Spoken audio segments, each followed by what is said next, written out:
Meus irmãos, que a graça e a paz do Senhor Jesus repouse sobre a nossa vida, a vida da sua igreja. Quero convidar você a nessa noite abrir comigo sua Bíblia no livro do profeta Jonas, capítulo de número 3.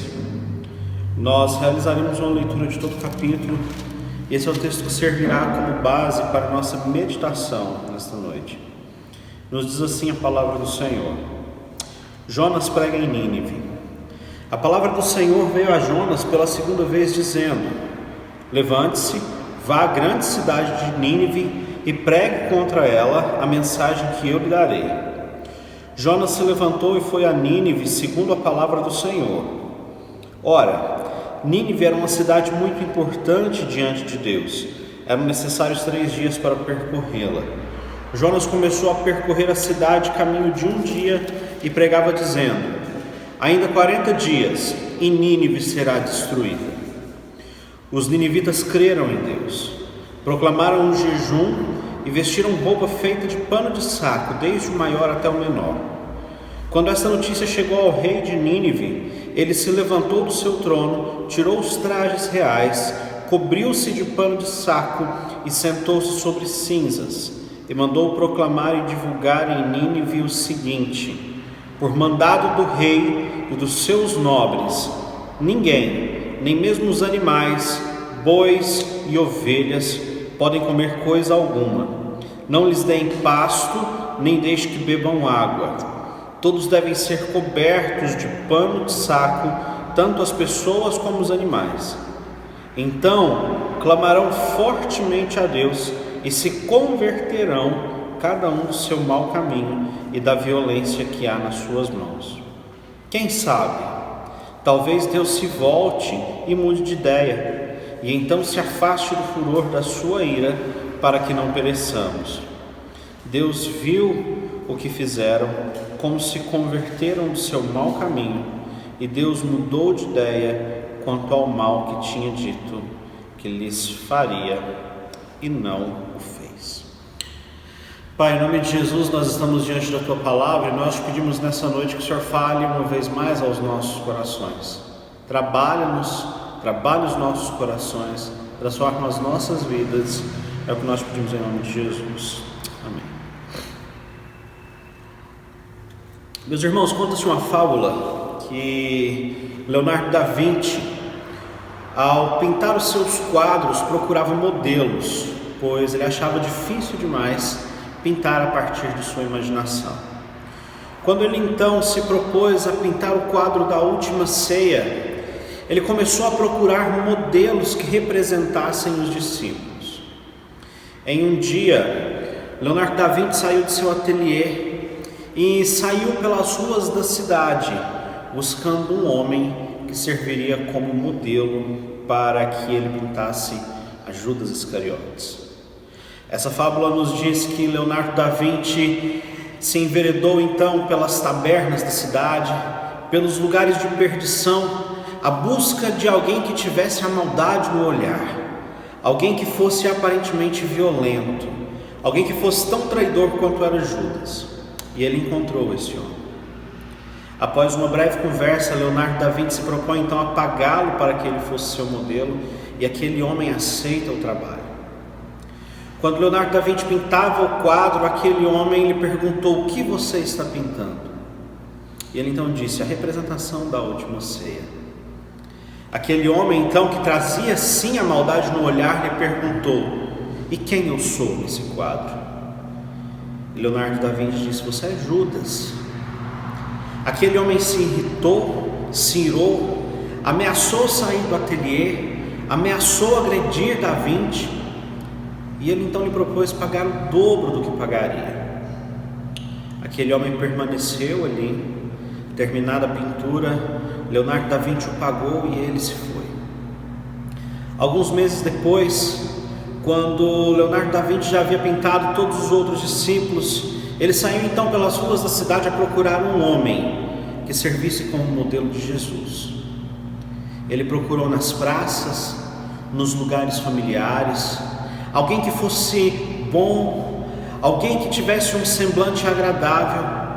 E então, ao entrar em uma igreja, ele encontrou esse homem. Ele explicou o trabalho e aquele homem prontamente aceitou ser o seu modelo.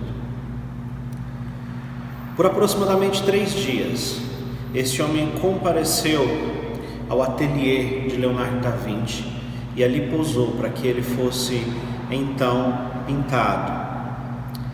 Terminado então a pintura, Leonardo da Vinci se propõe a pagar aquele homem e, para sua surpresa, ele diz: olha, você não precisa me pagar nada, você já me pagou.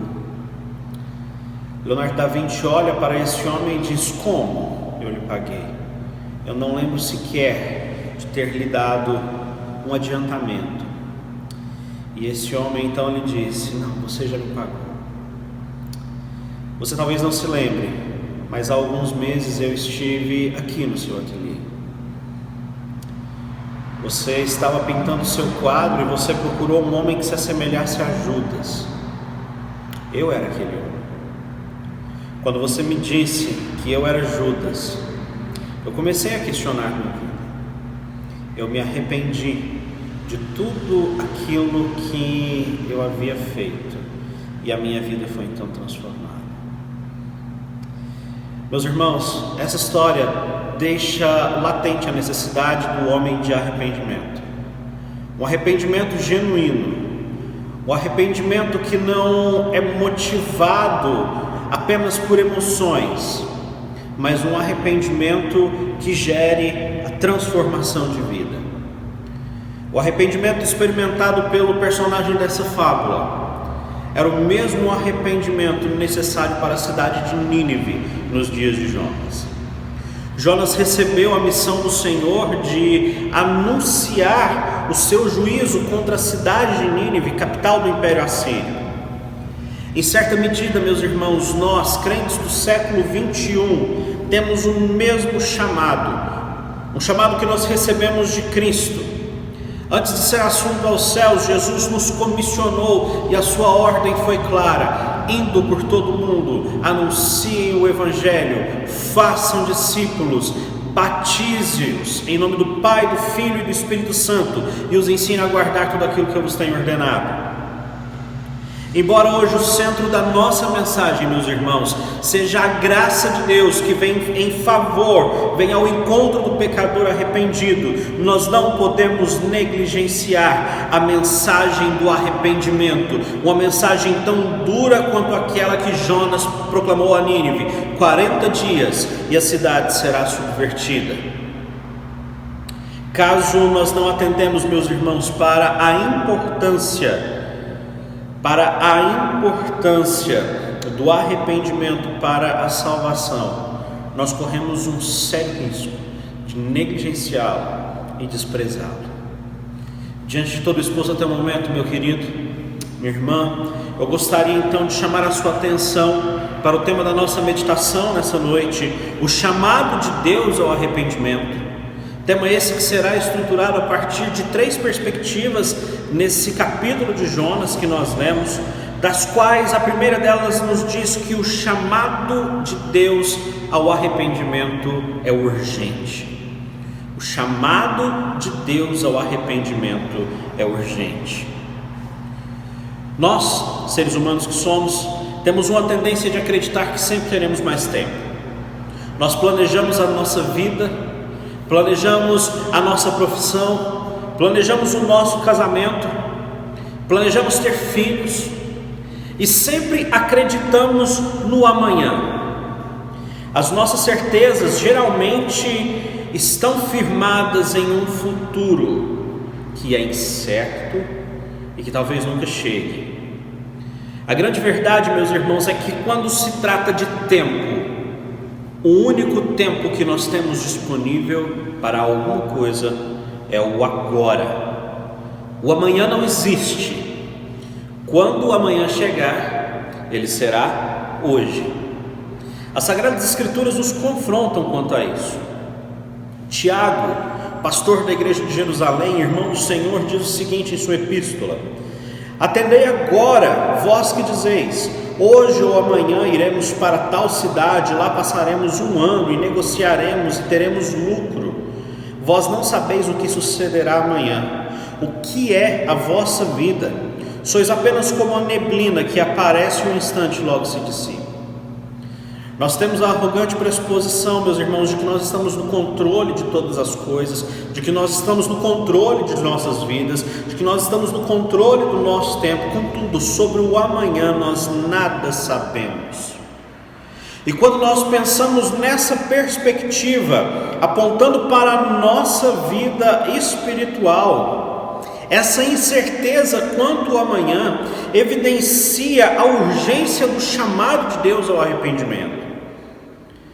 Se hoje nós não temos certeza quanto ao que sucederá amanhã, a cidade de Nínive, nos dias de Jonas, recebeu um anúncio sobre o seu futuro, e um futuro que não era animador sob nenhuma perspectiva. A profecia de Jonas é bastante peculiar. Primeiro porque Jonas é o primeiro dos profetas a ser chamado para pregar a uma nação diferente de Israel. Jonas vai pregar a uma nação que é ímpia, uma nação que é violenta. Mas o que mais nos chama a atenção é o teor e a forma da profecia de Jonas. Se você voltar comigo aí no versículo 4, você perceberá que a profecia de Jonas é composta por apenas uma frase: ainda 40 dias e Nínive será destruída. A cidade de Nínive era a capital de uma das nações mais violentas do mundo. E agora, nesse momento, ela recebe o anúncio da ira divina. 40 dias. Esse era o tempo de sobrevida de Nínive. O que se pode fazer em 40 dias? 40 dias seria o tempo necessário para os ninivitas? Em 40 dias os ninivitas poderiam guerrear contra Deus e conter a sua mão? O fato é que não.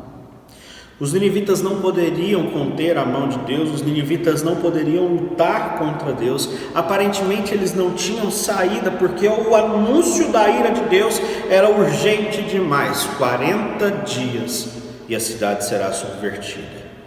40 dias. Esse era o tempo que os habitantes de Nínive teriam para definir a sua eternidade. 40 dias. Meus irmãos, que chamado urgente o chamado de Deus para Nínive. No entanto, algo deve prender a nossa atenção aqui, nesse anúncio da ira divina, e é justamente a forma como Deus se revela ao homem. Deus revela a si mesmo como um Deus bom. Deus revela a si mesmo como um Deus gracioso. Deus revela a si mesmo como um Deus justo, como um Deus perdoador. Deus revela a si mesmo, de acordo com a profecia de Ezequiel, como o Deus que não tem prazer na morte do ímpio, antes deseja que ele se converta e encontre a vida. Dessa forma, meus irmãos, quando nós olhamos para a mensagem de Jonas, o anúncio da ira de Deus sobre Nínive era também um convite ao arrependimento. O anúncio da ira divina sobre a capital do império assírio era um chamado solene para que aquela cidade, para que aquela nação se arrependesse dos seus pecados, abandonasse a maldade, abandonasse a violência e encontrasse a vida que somente o Senhor pode dar. O anúncio da ira divina foi para Nínive um chamado ao arrependimento. E certamente havia muito do que os ninivitas precisavam se arrepender. Da mesma forma, meu irmão, há milhares de pessoas hoje ao nosso redor que precisam ouvir o convite de Deus ao arrependimento. Pessoas cuja eternidade depende disso. E a pergunta a ser levantada agora nesse momento é a mesma pergunta que o apóstolo Paulo realizou em sua epístola aos Romanos. Essas pessoas que precisam ouvir o chamado de Deus ao arrependimento, essas pessoas que precisam buscar ao Senhor para que elas sejam transformadas, para que elas sejam salvas, como elas invocarão aquele Deus em quem não creram? E como elas crerão naquele Deus de quem nada ouviram? E como elas ouvirão se não há quem pregue?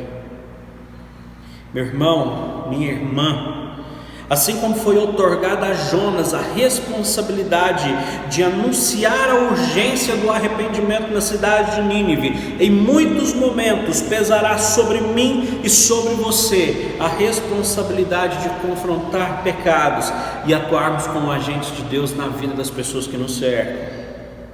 Se nos dias de Jonas a grande cidade assíria teve ou teria 40 dias antes do julgamento do Senhor, ao pensarmos sobre a nossa vida, nós percebemos que nós temos apenas o hoje. O amanhã não existe, o amanhã sempre será uma incerteza, e nós não podemos deixar algo tão importante quanto o arrependimento e quanto a eternidade para amanhã. O chamado de Deus para que nós nos arrependamos é urgente e ele é estendido a todos os homens. O tempo de se arrepender é agora. Portanto, nós devemos atentar à exortação de Isaías: buscai ao Senhor enquanto se pode achar, invocai-o enquanto está perto. Como nós já vimos até aqui, meus irmãos, o chamado de Deus ao arrependimento é urgente. Mas há uma segunda perspectiva evidenciada nesse capítulo 3 de Jonas, que eu gostaria de tratar com você nessa noite, a partir do qual nós podemos concluir que o chamado ao arrependimento transforma o estilo de vida.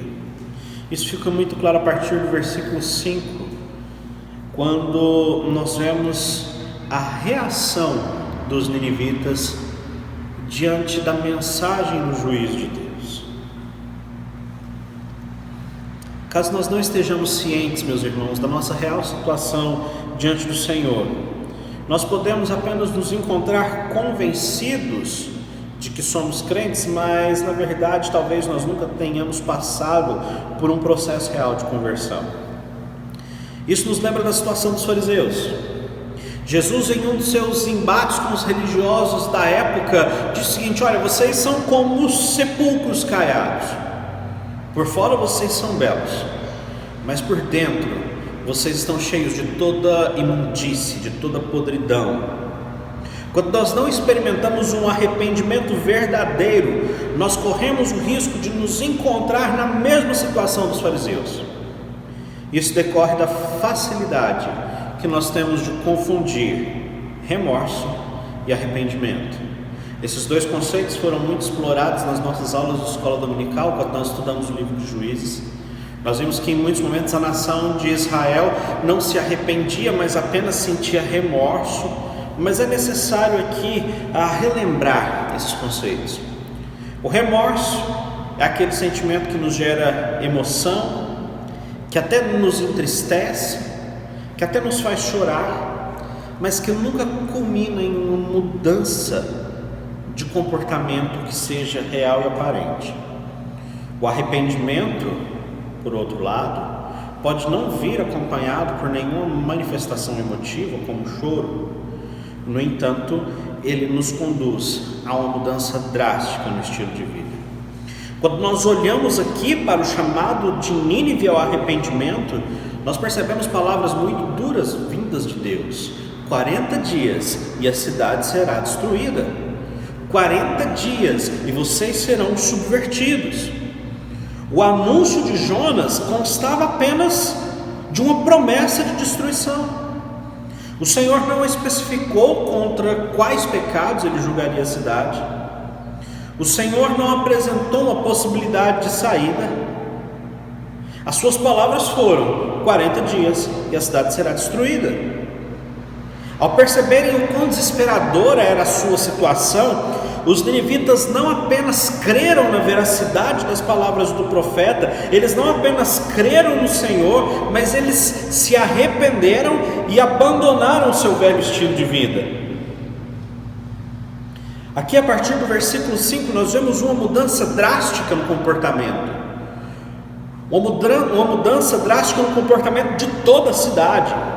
As Escrituras nos falam que desde o maior até o menor, desde o rei até aquele menos abastado, desde o mais velho ao mais jovem, as pessoas mudaram o seu comportamento.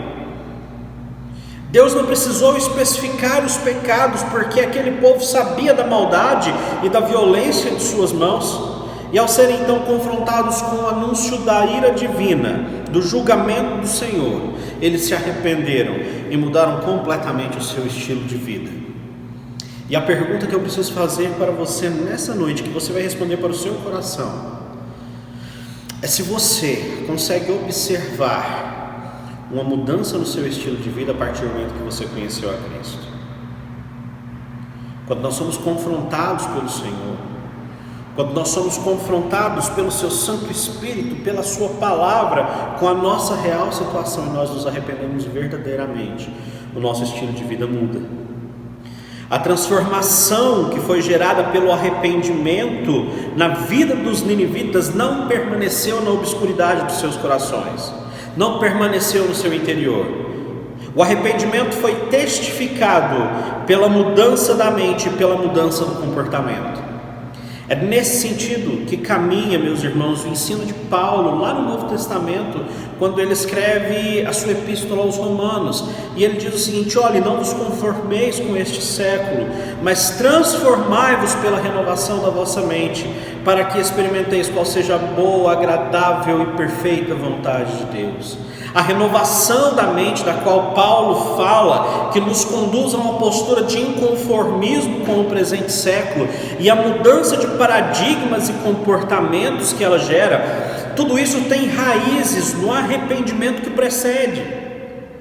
Uma vez que nós somos confrontados pelo Senhor com o nosso pecado, com a nossa situação de miséria, nós somos movidos pelo Espírito Santo do Senhor, nós nos arrependemos das antigas práticas, esse mesmo Espírito opera nos nossos corações, nos regenerando, e uma vez regenerados, nós passamos a uma novidade de vida.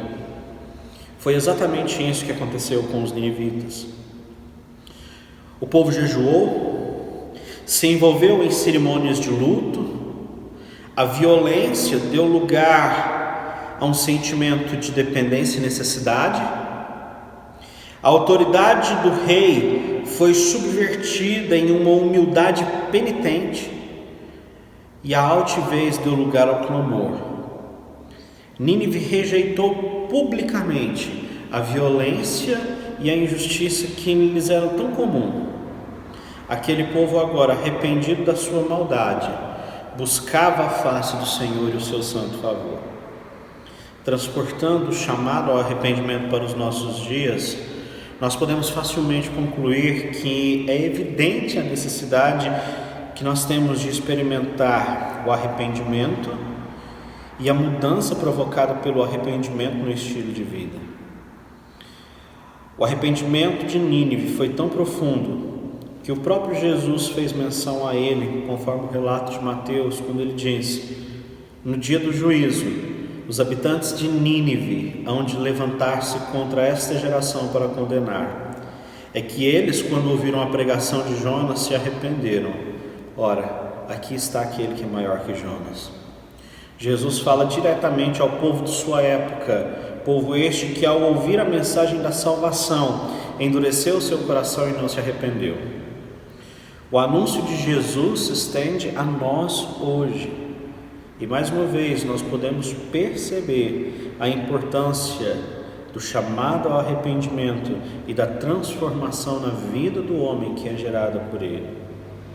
Devemos estar atentos ao chamado de Paulo aos Efésios, quando ele nos exorta dizendo: quanto à antiga maneira de viver, fostes instruídos a vos despirdes do velho homem que se corrompe por desejos enganosos. Se de fato nós já nos arrependemos do nosso velho estilo de vida, isso deve ser evidenciado na transformação radical dos nossos pensamentos, das nossas palavras e das nossas ações. Didaticamente, eu gostaria de recordar com você tudo que nós já vimos até agora. O tema da nossa mensagem, o chamado de Deus ao arrependimento. E até esse momento nós já vimos, em primeiro lugar, que o chamado de Deus ao arrependimento é urgente. E nós vimos, em segundo lugar, que o chamado de Deus ao arrependimento transforma o nosso estilo de vida. Em terceiro e último lugar, eu gostaria de chamar a sua atenção agora para o último versículo do capítulo 3, o versículo 10, pelo que nós podemos entender na mensagem desse versículo, que o chamado ao arrependimento conduz ao perdão. Eu gostaria de ler novamente o versículo de número 10. Diz assim a palavra do Senhor: Deus viu o que fizeram, como se converteram do seu mau caminho, e Deus mudou de ideia quanto ao mal que tinha dito que lhes faria, e não o fez.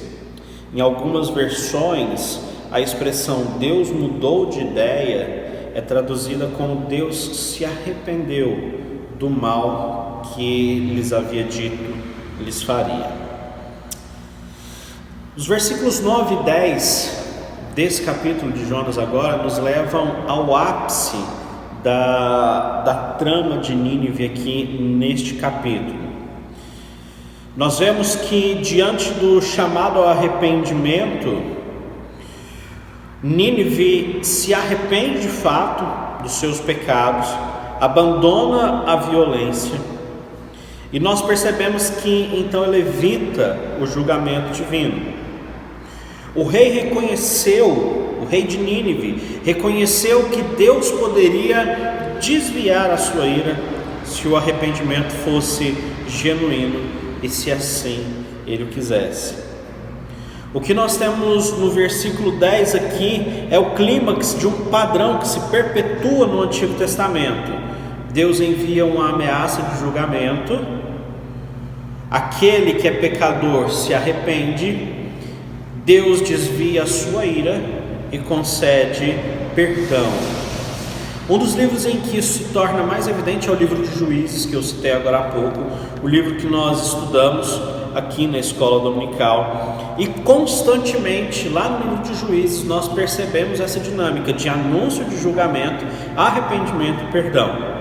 Nós poderíamos destacar, por exemplo, o capítulo 10 de Juízes, quando as escrituras nos relatam que devido ao arrependimento dos filhos de Israel, o Senhor não pôde reter a sua compaixão diante da calamidade da nação. Nós poderíamos nos lembrar também do salmista, que afirma que ao calar o seu pecado, os seus ossos se envelheceram e os seus gemidos se multiplicaram. Contudo, diante do arrependimento e da confissão, Deus o perdoou e o restaurou.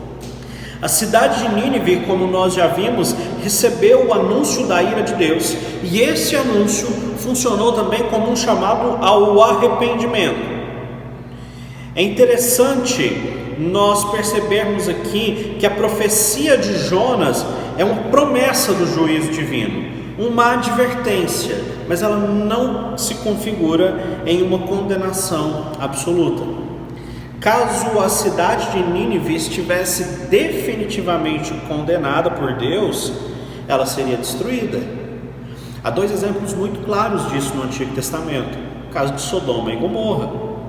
A predição realizada por Jonas aqui, 40 dias e a cidade será destruída, essa predição quanto ao julgamento está condicionada, ao que tudo indica no texto, ao arrependimento da nação.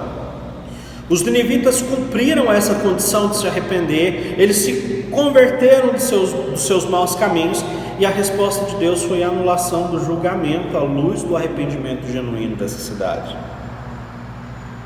A resposta de Deus frente ao arrependimento de Nínive nos conduz à conclusão de que o Senhor de fato ordena tanto os meios como os fins do seu plano soberano, e dependendo de como o homem age frente ao chamado ao arrependimento, ele mesmo é livre, o Senhor é livre para mudar uma predição, adiá-la, diminuir ou aumentar o seu castigo. Aqui é preciso salientar que Deus não se arrependeu em relação ao juízo sobre Nínive. Em algumas versões e traduções da Bíblia, como eu disse, a expressão mudou de ideia é traduzida como o Senhor se arrependeu. No entanto, essa palavra ela carrega o significado real de ter compaixão. O arrependimento não é uma característica de Deus, mas a compaixão é. O Senhor se compadeceu de Nínive e não lhes fez mal. O juízo deu lugar à compaixão, e o arrependimento dos ninivitas os conduziu ao perdão. Nínive se voltou ao Senhor e se arrependeu, e o Senhor os perdoou e os livrou da sua ira. Hoje nós também podemos perceber a boa dádiva do perdão de Deus através do sacrifício de Jesus. Na cruz do Calvário, antes de entregar o seu Espírito, Jesus bradou: Tetelestai, está consumado. O que Jesus disse ali antes de entregar a sua vida tem implicações eternas. Ao dizer está consumado, Cristo deixava evidente a abrangência e a eficácia da sua obra. Nele, em seu sacrifício, toda a dívida que pesava sobre nós foi paga. A justiça de Jesus nos justificou. A morte de Cristo nos deu vida. O seu castigo nos trouxe perdão e paz. Em Cristo, movidos pelo Espírito Santo de Deus, nós nos arrependemos dos nossos maus caminhos, abandonamos a nossa velha forma de viver, e então somos conduzidos ao caminho do perdão e restaurados diante de Deus. Foi exatamente isso que Nínive experimentou nos seus dias. E é exatamente isso que o Senhor propõe a você nessa noite. Assim como esse chamado para o arrependimento, para o perdão e para a restauração foi urgente para Nínive, talvez ele seja urgente para a sua vida ainda hoje. Portanto, esteja atento ao que diz o profeta Isaías. Busque ao Senhor enquanto se pode achar. Invoque-o enquanto está perto. Gostaria de concluir dizendo que Nínive foi confrontada pelo seu pecado e se arrependeu. Aquela cidade não poderia chegar à consciência da sua real situação sozinha. Para levá-la ao conhecimento da sua condição, Deus levantou um profeta para que falasse a respeito do seu juízo. Da mesma forma, o homem natural hoje não pode conhecer a sua real situação por si mesmo. Ele somente reconhecerá a sua necessidade, a sua condição, se for confrontado a partir das Escrituras Sagradas, mediante o poder do Espírito Santo. Assim como Deus levantou Jonas para ser o seu mensageiro e tornar-se um instrumento que conduziu Nínive ao perdão e à restauração, Ele ainda tem chamado hoje pessoas, eu e você, para que anunciemos a boa nova do Evangelho, o chamado de Cristo ao arrependimento e à vida. Esse chamado é urgente e ele está disponível a todo homem. Gostaria de aplicar essa mensagem à sua vida dizendo que o chamado para o arrependimento é de fato urgente. O tempo que nós temos é o agora.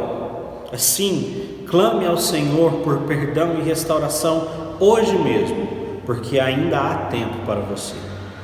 Em segundo lugar, o perdão e a restauração são consequências do arrependimento. O arrependimento genuíno é evidenciado por uma transformação radical no estilo de vida. Dessa forma, se empenhe no abandono do velho homem e viva realmente em novidade de vida para a glória do nosso Deus. Abaixe a sua cabeça e feche os seus olhos. Eterno Deus, nós louvamos pela Tua Palavra e Te pedimos em nome de Jesus que o Senhor a aplique aos nossos corações. Dá-nos a condição de experimentar o arrependimento genuíno e a transformação de vida que é gerado por Ele. Dá-nos a condição, Pai, de vivermos em novidade de vida para a alegria nossa e para a glória do Senhor. É isso que nós pedimos em nome de Jesus. Amém.